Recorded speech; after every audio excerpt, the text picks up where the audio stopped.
Nous sommes au ministère norvégien de la Justice et de l'Intérieur. Nous avons demandé un rendez-vous avec le ministre quelques heures plus tôt. Il nous a dit de passer à son bureau. Bonjour, bienvenue. Bienvenue dans mon bureau. Le bureau du ministre norvégien de la Justice et de l'Intérieur. Nommé il y a 2 ans, Knut Storberget n'a presque rien changé à la déco. J'ai juste apporté quelques photos de ma fille et aussi une œuvre d'art contemporain de mon autre fille.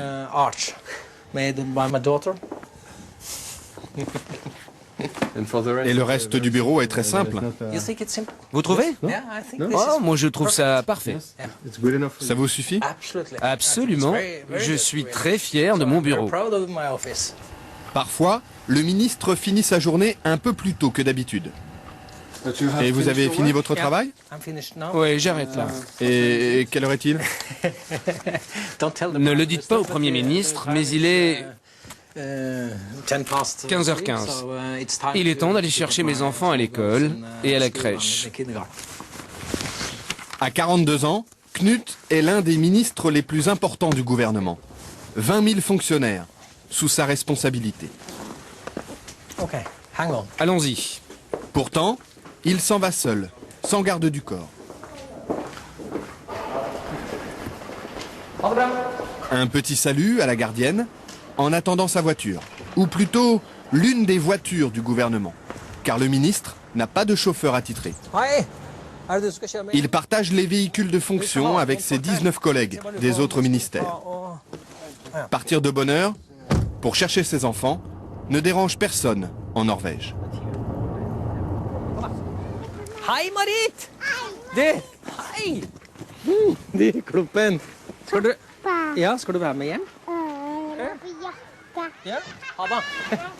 La crèche et l'école de ses 2 filles sont à quelques pas de sa maison, dans un quartier résidentiel et tranquille d'Oslo. Comme Knut habitait déjà la capitale avant d'être nommé ministre, pas question pour lui d'avoir un appartement de fonction. Avec sa famille, il vit toujours dans cette petite maison mitoyenne. Et le grand plaisir du ministre, quand il rentre chez lui, c'est de préparer le dîner. La Norvège, un vaste royaume peuplé d'à peine 4 600 000 habitants. Monarchie parlementaire où les citoyens tutoient leurs députés et leurs ministres. Un pays riche de son gaz et de son pétrole. Mais la Norvège, c'est aussi une culture de protestants rigoristes. On ne badine pas avec l'argent public. La transparence financière est un dogme, la corruption des élus, un péché capital. Et ce pays, c'est aussi celui d'Eva Joly. La juge franco-norvégienne travaille depuis 5 ans à Oslo.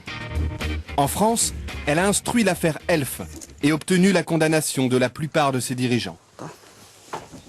Elle conseille désormais le gouvernement norvégien pour la lutte contre le blanchiment.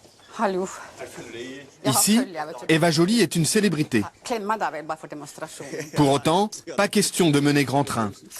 Elle est soumise aux mêmes règles que n'importe quel fonctionnaire. Ses déplacements, par exemple.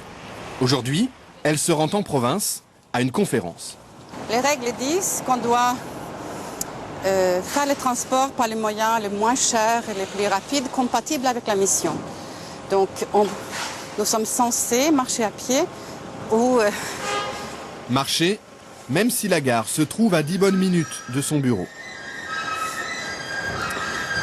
Ou prendre les moyens de transport en commun. Les transports en commun, et surtout pas le taxi. Au début, lorsqu'elle revenait d'une mission à l'étranger, Eva Joly rentrait chez elle en taxi et se le faisait rembourser par l'État. Habitude scandaleuse aux yeux de la presse qui l'a vite rappelée à l'ordre. Le titre était « Eva Joly vit grassement au dos de l'État » ou quelque chose comme ça.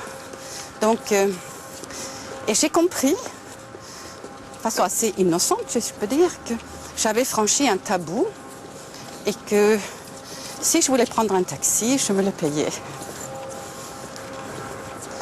Hi. Salut. Je Je suis avec une équipe de télé française là. Je leur raconte mon histoire avec les taxis.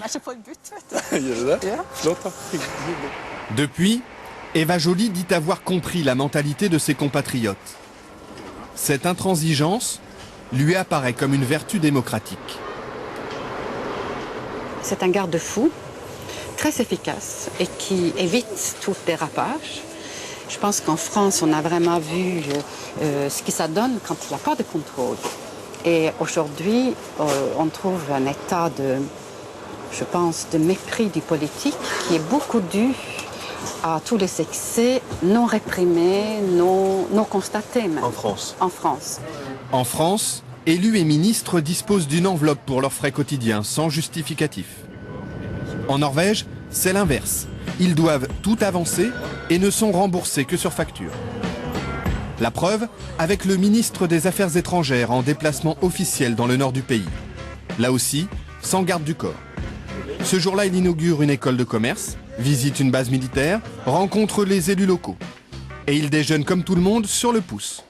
Sandwich, café et gâteau sec. Cette fois-ci, ce sont ses hôtes qui l'invitent. Le ministre n'a rien à débourser. C'est lui qui paie le café. Mais d'habitude, il dispose d'un forfait très serré. 50 € pour 2 repas, 120 € la nuit d'hôtel. Il y a une limite pour chaque jour, hôtel, repas, couvert. Et si on dépasse cette somme, on doit le payer De votre poche. de son poche. Son assistant garde précieusement les reçus du taxi. Il sait qu'on va les lui réclamer.